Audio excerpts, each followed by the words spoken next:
오늘 이 성경은 하나님은 복을 주시는 분이라는 것을 우리에게 말씀해 주고 있어요. 사람들에게 이 복 이야기를 하면은 그 기복신앙 아닙니까? 이렇게 반문합니다. 우리는 먼저 기복과 축복의 차이를 알아야 합니다. 기복이라고 하는 것은 내가 복을 기원하는, 복을 구하는 것인데, 축복은 하나님이 우리에게 복을 주시는 것입니다. 여러분, 기독교는 하나님이 먼저 우리에게 복을 빌어주시는 축복의 종교입니다. 오늘날 오늘 본문에 하나님이 일방적으로 나타나서 아브라함은 상상도 할 수 없는 복을 약속하십니다. 여러분, 이렇게 엄청나게 아브라함의 이름이 창대하게 된 것이 그의 기복의 결과일까요? 아닙니다. 하나님의 축복의 결과인 것이죠. 반면에 기복신앙은 하나님의 뜻, 약속과 상관없이 내 소원을 비는 것입니다. 또 기복신앙은 야망, 축복신앙은 비전의 터 위에 존재합니다. 하나님께서 아브라함에게 내가 너로 큰 민족을 이루고 네 이름을 창대하게 해주겠다라고 하는 복을 약속하는데요, 이 복은 이 앞에 11장에 보면은 이 바벨탑을 쌓던 사람들이 추구했던 복과 같은 것입니다.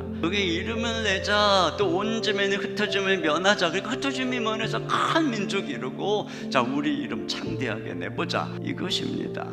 어쩌면 여기 이 큰 성을 짓고 그 가운데에 바벨탑을 높이 쌓았던 것은 아마도 신전일 것이라고 많은 학자들이 얘기합니다. 이것은 그들의 간절한 신앙적인 열망이었습니다. 그런데 여러분, 아무리 그들이 간절해도 그 뜻은, 그 소원은 하나님의 뜻과 맞지 않았어요. 하나님께서는 생육하고 번성해서 땅에 충만하라고 했는데 그들은 하나님이 의도하고는 반대 방향으로 흐르고 있는 것입니다. 이건 야망인 것이죠. 그러나 같은 내용이지만 여기 아브라함의 복은 하나님의 목적과 계획 속에서 이루어진 것입니다. 궁극적으로 열방이 그를 통해서 복을 받는, 그래서 어마어마한 하나님의 나라를, 하나님의 백성을 이루는 그 큰 계획 속에 있는 것이죠. 그러니까 하나님의 축복은 개인의 야망이 아니라 하나님의 비전 위에 주어지는 것이에요. 여러분, 물질은 악하고 또 뭐 영적인 것은 선하다, 이런 차원이 아닌 것이에요. 중요한 것은 그게 물질이냐 무엇이 아니라 방향인 것입니다. 방향. 야망에 세워져 있는 것이냐, 비전 위에 세워져 있는 것이냐, 바로 그것인 것이죠. 두 번째로, 하나님은 복이 되시는 분입니다. 여기 뭐라 그래요? 2절 하반절에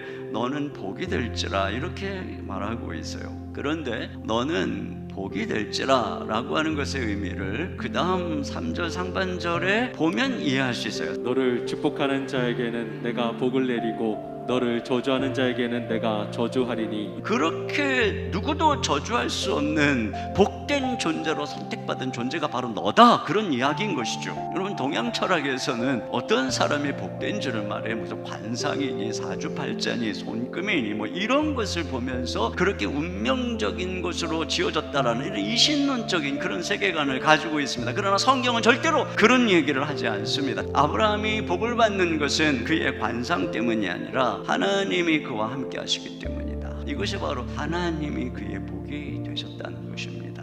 여러분, 이것이 우리의 운명이에요. 사주팔자, 관상 뭐 이런 거 신경 쓰지 마세요. 그런 것에 의해서 제한될 존재가 아닌 것입니다. 2023년 뭐 우리 운세가 어떻다, 여러분 그런 거 다 찢어버리세요. 여러분의 운세 제가 봐드릴까요? 여러분은 복받은 자들입니다. 세 번째로, 하나님은 우리를 통해서 세상을 축복하십니다.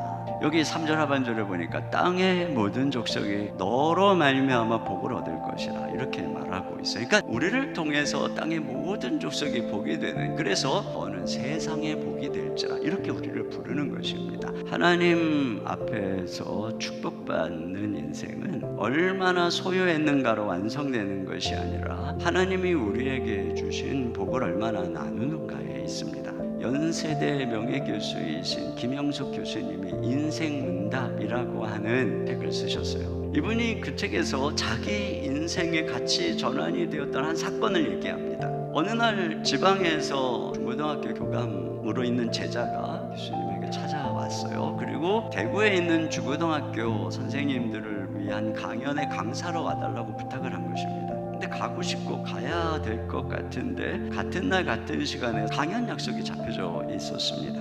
그 선약이 있다고 말을 했더니 섭섭한 표정을 짓는데 이 교수님의 마음속에 교육자가 교육계를 뒤로하고 수입이 많은 곳으로 가야 하나 하는 모습으로 쳐다보는 것 같이 느껴졌던 거예요. 그러니까 마음에 고민하다가 결국은 삼성에 전화를 해서 양해를 구하고 대구로 내려간 것입니다. 삼성에서 강연을 하면 차도 오고 강사비도 많이 주는데 대구로 내려가면 내가 버스 타고 기차 타고 내려가서 강의 하루 종일 하고 강사비 조금밖에 못 받는데 그 길을 간 거죠. 그리고선 하루 종일 강연을 하고 기차를 타고 서울역에 내려서 버스를 타고 집으로 오는데 마음이 뿌듯하고 이런 생각이 들었대요. 내 선택이 옳았다. 그러면서 그 일을 계기로 교수님이 한 가지 결심을 한 것입니다. 지금까지는 내가 가난하고 어려우니까 수입 때문에 그렇게 살았지만 앞으로는 돈 때문에 일하는 인생을 접어놓고 무슨 일이 더 보람 있는가, 더 가치 있는가, 일의 가치를 따라서 살아가야겠다. 이런 결심을 했다는 겁니다. 그렇게 인생의 방향을 정하고 한 10년쯤 지났을 때 교수님은 자기 판단이 옳았다는 확신을 가지게 되었다, 이런 이야기를 하고, 그렇게 일의 가치를 따라서 일을 하니까 그 일이 다른 일을 만들어서 오히려 수입도 같이 따라오더라, 이런 말씀을 하세요. 여러분, 이게 바로 복이 되는 인생의 삶인 것이죠.